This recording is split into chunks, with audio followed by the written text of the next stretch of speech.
بسم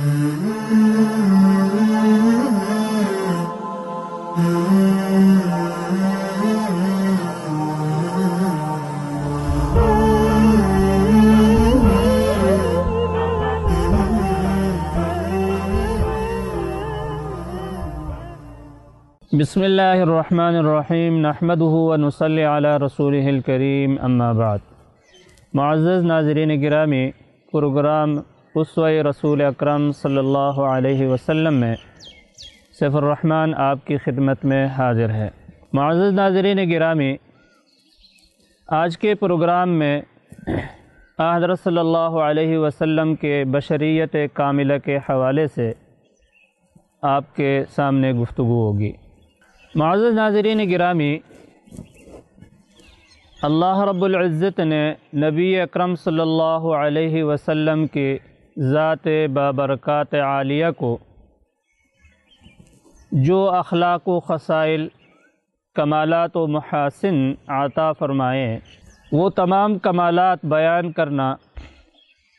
انسان کی قدرت کے باہر ہے، کیونکہ وہ تمام کمالات عالم امکان کے اندر جس کا تصور ممکن ہے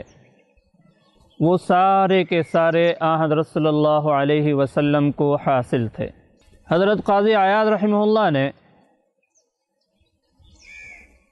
ایک بہت بڑی بات لکھی ہے، فرماتے ہیں کہ اللہ تعالیٰ کو کما حقہ کائنات کے اندر صرف حضور پاک صلی اللہ علیہ وسلم پہچانتے تھے۔ یہی وجہ ہے کہ اللہ رب العزت کے حقوق کی ادائیگی میں عالم کائنات کے اندر جتنے مشقتیں حضرت صلی اللہ علیہ وسلم نے اٹھائی ہیں اتنے کسی نے نہیں اٹھائی، کیونکہ حضرت صلی اللہ علیہ وسلم اللہ تعالیٰ کے حق کو کما حقہ پہچانتے تھے۔ بعینی ہی اسی طریقے سے فرمایا کہ حضرت صلی اللہ علیہ وسلم کو اللہ رب العزت نے کیا خصوصیات عطا کی تھی، کما حقہ یہ اللہ رب العزت پہچانتے ہیں، اس کے علم میں ہے۔ انسان ان خصوصیات کا احاطہ نہیں کر سکتا۔ امام نووی رحمہ اللہ اپنی کتاب تہذیب میں ایک جگہ لکھتے ہیں کہ اللہ رب العزت نے اولین و آخرین کا علم آپ کو عطا فرمایا تھا، حالانکہ حضرت صلی اللہ علیہ وسلم پڑھے لکھے نہیں تھے، انسانوں میں آپ کا کوئی معلم نہیں ہے، لیکن اس کے باوجود اللہ رب العزت نے ایسا علم آپ صلی اللہ علیہ وسلم کو عطا کیا جو آپ کے شایان شان تھا، اور علم کے نور کے چشمے حضرت صلی اللہ علیہ وسلم کے سینے مبارک سے جاری فرمایا۔ تو اولین و آخرین کا علم اللہ رب العزت نے آپ صلی اللہ علیہ وسلم کو عطا فرمایا تھا۔ حضرت انس بن مالک رضی اللہ تعالی عنہ ایک مرتبہ اپنے شاگردوں کے مجلس میں تشریف فرما تھے۔ ان کے علم و فضل اور ان کے حلم و بردباری،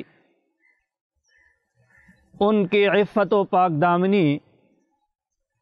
اور ان کے صبر و استقلال کو دیکھ کر ایک شاگرد بے ساختہ بولے کہ قدرت نے تمہیں کن صفات سے نوازا ہے، جن صفات سے آپ لوگوں کو نوازا ہے عالم انسان کے اندر اس کا تصور ممکن نہیں ہے۔ تو حضرت انس بن مالک رضی اللہ تعالی عنہ نے درد بری آہ لی اور فرمایا کہ ہم میں جو کچھ تم لوگ دیکھتے ہو یہ حضرت صلی اللہ علیہ وسلم کے سورج کے صرف جو کرنیں ہم پر پڑی تھی یہ اس کا اثر ہے۔ حقیقت میں ان تمام صفات کے اندر اگر کمالات دیکھنا چاہتے اور کمالات ہو سکتے تھے تو وہ میرے نبی پاک صلی اللہ علیہ وسلم میں تھے۔ اور اس کے بعد ایک عجیب درد برے لہجے میں فرمانے لگے کہ حضرت صلی اللہ علیہ وسلم علم و حکمت کے سب سے زیادہ جاننے والے تھے، سب سے زیادہ منصف تھے۔ فرمانے لگے کہ سب سے زیادہ حلم و بردبار تھے، حلیم اور بردبار تھے، سب سے زیادہ بہادر تھے، اور فرمانے لگے سب سے زیادہ عفت و پاک دامن تھے۔ اور اس طرح مزے مزے سے حضرت صلی اللہ علیہ وسلم کے ایک ایک صفات کو گننے شروع ہو گئے، اور فرمایا کہ اگر کمال دیکھنا چاہتا تھا کوئی انسان تو اس کے کما حقہ اللہ رب العزت نے جو کمال دیا تھا تو وہ صرف کائنات کے اندر ایک ذات کے اندر موجود تھی، اور وہ ذات حضور پاک صلی اللہ علیہ وسلم کی تھی۔ اور اس کے بعد فرمانے لگے کہ جو شخص اس دنیا کے اندر آپ صلی اللہ علیہ وسلم کے صفات کو اپنانے کی کوشش کرے گا، فرمایا کہ کائنات کے نظر میں اس کو عظمت نصیب ہو کے رہے گی، اور فرمایا کہ شرف حاصل ہونے کے بجائے چارہ کار نہیں ہے۔ جو شخص بھی آپ صلی اللہ علیہ وسلم کے اخلاق و خصائل، کمالات و محاسن کے راستے پہ چلے گا تو اس کو ضرور عزت نصیب ہوگی۔ ایسا نہیں ہے کہ حلم و بردباری آپ کو عطا کی گئی تھی اس کو ہم نہیں اپنا سکتے، ایسا نہیں ہے کہ عفت و پاک دامنی آپ صلی اللہ علیہ وسلم کو عطا ہوئی تھی اس کو ہم نہیں اپنا سکتے، ایسا نہیں ہے کہ علم و حکمت کے خواہاں ہم نہیں ہو سکتے،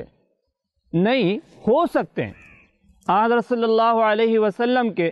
حلم و بردباری ہم اپنا سکتے ہیں، بلکہ اپنانے کی کوشش کرنی چاہیے۔ حضرت صلی اللہ علیہ وسلم کے طرح ہمیں بھی منصف ہونے چاہیے، حضرت صلی اللہ علیہ وسلم کے طرح ہمیں بھی علم و حکمت میں مہارت حاصل کرنی چاہیے، اور حضرت صلی اللہ علیہ وسلم کی طرح عدل و انصاف ہمیں بھی کرنے چاہیے، کیونکہ آپ صلی اللہ علیہ وسلم کو اللہ نے یہ صفات جو عطا کی تھی یہ امت کو سکھانے کے لیے کی تھی۔ اگرچہ کمال تو آپ صلی اللہ علیہ وسلم کو تھا، لیکن ان صفات کا فائدہ ہم بھی اٹھا سکتے ہیں، اور جب تک کہ ہم آپ صلی اللہ علیہ وسلم کے ان صفات کا فائدہ نہیں اٹھائیں گے تو معاشرے کے نظر میں عظیم نہیں بن سکتے، اشرف نہیں بن سکتے، اور مکرم اور محترم نہیں بن سکتے۔ تو حضرت انس بن مالک رضی اللہ تعالی عنہ نے فرمایا کہ بھائی اگر کوئی آدمی دنیا کے اندر باعزت بننا چاہتا ہے، محترم بننا چاہتا ہے، تو فرمایا اس کے لیے حضرت صلی اللہ علیہ وسلم کے صفات کا اپنانا انتہائی ضروری ہے۔ تو آج کچھ ذکر ہوا حضرت صلی اللہ علیہ وسلم کے صفات کا، آئیے ہم سب مل کے آپ صلی اللہ علیہ وسلم کے ان صفات کو اپنانے کی کوشش کریں۔ اللہ تعالیٰ مجھے اور آپ کو عمل کی توفیق نصیب فرمائے۔